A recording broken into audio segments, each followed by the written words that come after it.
Hi guys, welcome back to the channel Prabhu vlogger.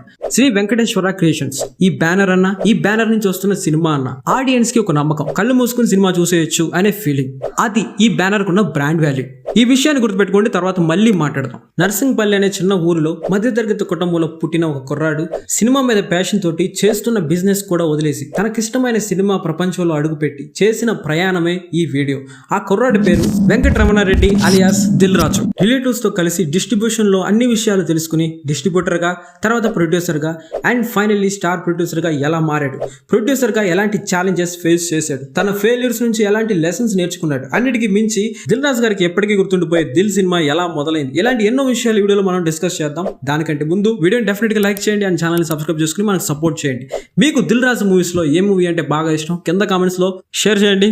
Discussion షురూ చేద్దాం. Let's start the video. Star director కాకముందు దిల్ రాజు గారి journey ఒక distributor గా మొదలైంది. మొదటిగా దిల్ రాజు గారు డిస్ట్రిబ్యూట్ చేసిన సినిమా అమ్మా నాన్న కావాలి. అయితే ఈ సినిమా చాలా దారుణంగా ఫెయిల్ అయింది.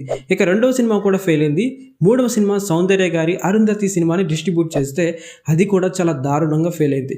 3 సినిమాలు ఫెయిల్ అవడంతో పూర్తిగా అప్పుల పాలైపోయాడు దిల్ రాజు. అయితే ఇక్కడే ఒక విషయాన్ని చెప్పాలి. అరుంధతి సినిమాని కాస్ట్యూమ్ కృష్ణ అనే వ్యక్తి దగ్గర 36 లక్షలకు కొన్నాడు దిల్ రాజు గారు.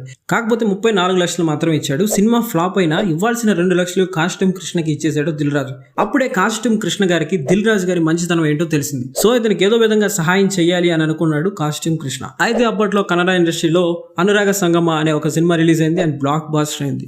ఆ సినిమాను కాస్ట్యూమ్ కృష్ణ అండ్ కోడి రామకృష్ణ ఇద్దరు కలిసి తెలుగులో జగపతి బాబు హీరోగా రీమేక్ చేయాలి అని అనుకున్నారు.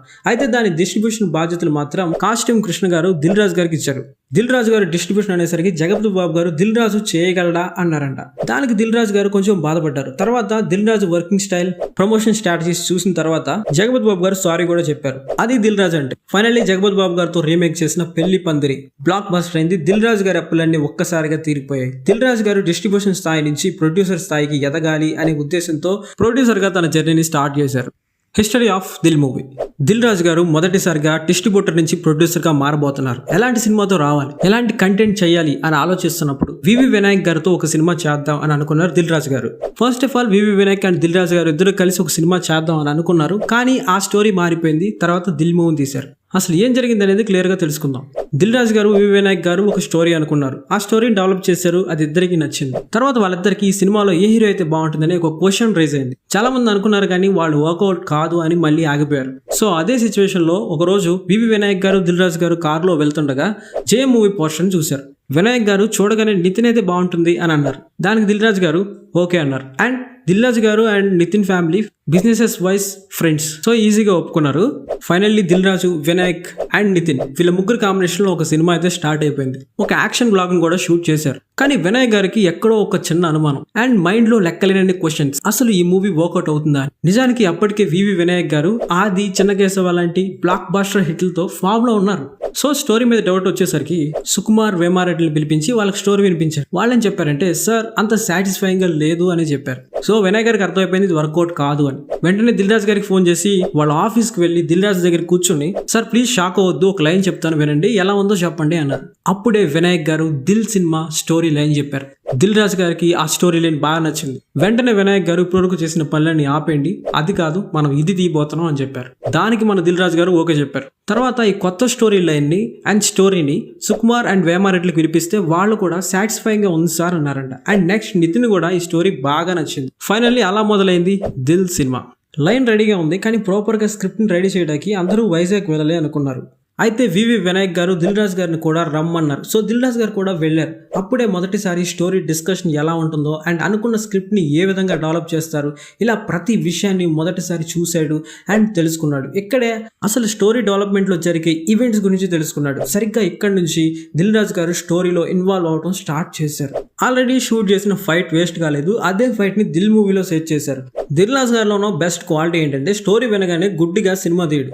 ఆయనకు ఒక సపరేట్ స్టైల్ ఉంటుంది. స్టోరీకి సంబంధించి రకరకాల క్వశ్చన్స్ రాసి డైరెక్టర్స్ కి ఇచ్చేస్తాడు. అప్పుడు డైరెక్టర్ స్టోరీని ఇంకా డెవలప్ చేయడానికి అవకాశం ఉంది. దిల్ మూవీ దిల్ రాజు గారి లైఫ్ లో ప్రొడ్యూసర్ గా మొదటి సినిమా. అయితే ఆ సినిమా షూటింగ్ జరుగుతున్నప్పుడే డైరెక్టర్ వివి వినాయక్ గారికి ఠాగూర్ మూవీ డైరెక్షన్ చేయడానికి ఆఫర్ వచ్చింది. అయితే వినయ్ గారిలో చిరంజీవి గారితో ఛాన్స్ వచ్చిందనే ఆనందం కంటే దిల్ మూవీ కంప్లీట్ అవ్వలేదనే కంగారే ఎక్కువ ఉంది. దిల్ రాజు గారికి విషయం మొత్తం చెప్పారు వినాయక్ గారు. అప్పుడు దిల్ రాజు గారు చిరుతో సినిమా అంటే చాలా గొప్ప విషయం వెళ్ళు అన్నారు. దానికి వినాయక్ గారు చాలా పనులు ఉన్నాయి కదా అన్నారు. దానికి దిల్ రాజు గారు ఏమున్నాయి, post production and song shooting కదా, పోస్ట్ ప్రొడక్షన్ వర్క్స్ కి టీం ఉంది, పని ఎలా జరుగుతుందో అప్పుడప్పుడు వచ్చి చూసుకో సరిపోతుంది. ఇక సాంగ్ షూటింగ్ అంటావా, డాన్స్ మాస్టర్ని పిలిచి ఎలా చేయాలో చెప్పు చాలు, నేను తీసుకెళ్లి దగ్గరుండి సాంగ్ షూటింగ్ ఫినిష్ చేయిస్తాను అని చెప్పారు. ఇక్కడ పనులని నేను చూసుకుంటానని భరోసా ఇచ్చి ధైర్యం చెప్పి వినాయక్ గారిని ఠాగూర్ సినిమా షూటింగ్ పంపించాడు దిల్ రాజు గారు.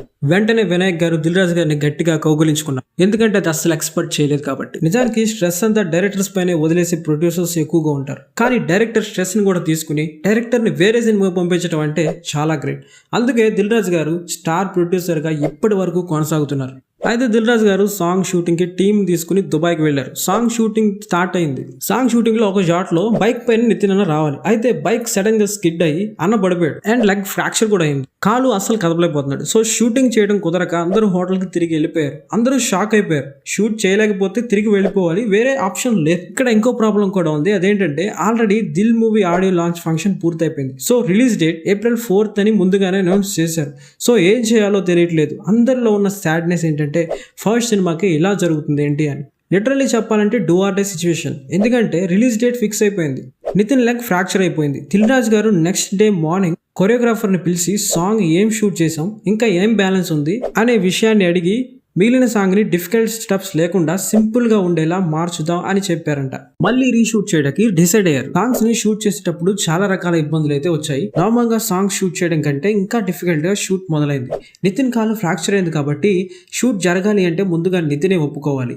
అయితే దిల్ రాజు గారు నితిన్ కి సిచ్యువేషన్ గురించి అండ్ రిలీజ్ డేట్ గురించి చెప్పినప్పుడు నితిన్ వెంటనే ఓకే సార్ చేద్దాం అన్నాడు. ఇంకో ముఖ్యమైన విషయం, సాంగ్ షూట్ లో నితిన్ సడన్ గా లెగ్ ఫ్రాక్చర్ అయినప్పుడు అందరికంటే ముందుగా కంగారు పడేది ప్రొడ్యూసర్.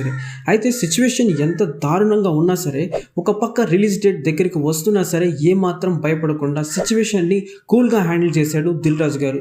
సో షూట్ మళ్ళీ మొదలు పెట్టారు. నితిన్ కి ఈజీగా ఉండేలా ప్రతి స్టెప్ ని చాలా తెలివిగా ప్లాన్ చేశారు. నితిన్ కూడా ధైర్యంగా పర్ఫామ్ చేశాడు. ఫైనల్లీ 2 సాంగ్స్ షూట్ కంప్లీట్ అయిపోయింది. Dil Raju mind set and intelligence ని చూసి అందరూ సర్ప్రైజ్ అయ్యారు.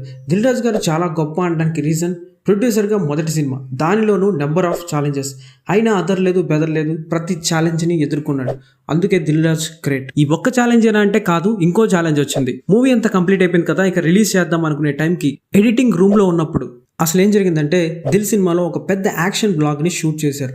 అయితే అది ఎడిటింగ్ రూమ్ లో చూసినప్పుడు అంతగా వర్కౌట్ అయినట్టు సెట్ అయినట్టు అనిపించలేదు. వెంటనే దిల్ రాజు గారు ఖర్చుకు వెనకాడకుండా దాన్ని రీషూట్ చేద్దాం అని ఆ యాక్షన్ సీక్వెన్స్ ని మళ్ళీ రీరైట్ చేయించి రీషూట్ చేయించారు.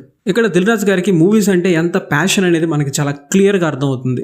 ఫైనల్లీ ఎన్ని రకాల ఛాలెంజెస్ వచ్చినా వాటన్నిటిని ఓర్పుతో దాటుకుంటూ దిల్ సినిమాని అనుకున్నట్టుగానే April 4th, 2023 థియేటర్స్లో రిలీజ్ అయింది. దిల్ రాజు గారు నమ్మినట్టు దిల్ సినిమా గ్రాండ్ సక్సెస్ అయింది. అప్పటి వరకు ఉన్న నైజాం రాజు అనే పేరు దిల్ రాజుగా మారింది. సినిమా ఇండస్ట్రీలో ఉన్న ప్రతి ఒక్కరి లైఫ్లో మొదటి సినిమా చాలా స్పెషల్. దిల్ రాజు గారికి కూడా దిల్ సినిమా చాలా స్పెషల్. దిల్ సినిమాతో సక్సెస్ వచ్చినా ఇంకా ఎన్నో రకాల ఛాలెంజెస్ ని ఫేస్ చేశాడు, ఫెయిల్యూర్స్ ని దాటాడు. దిల్ రాజు గారు ప్రతి సినిమాకి ఫేస్ చేసిన ఛాలెంజెస్ గురించి, ప్రొడ్యూసర్ నుంచి స్టార్ ప్రొడ్యూసర్ గా ఎలా మారాడు అనే దాని గురించి నెక్స్ట్ వీడియోలో తెలుసుకుందాం. And thanks for watching. Love you all.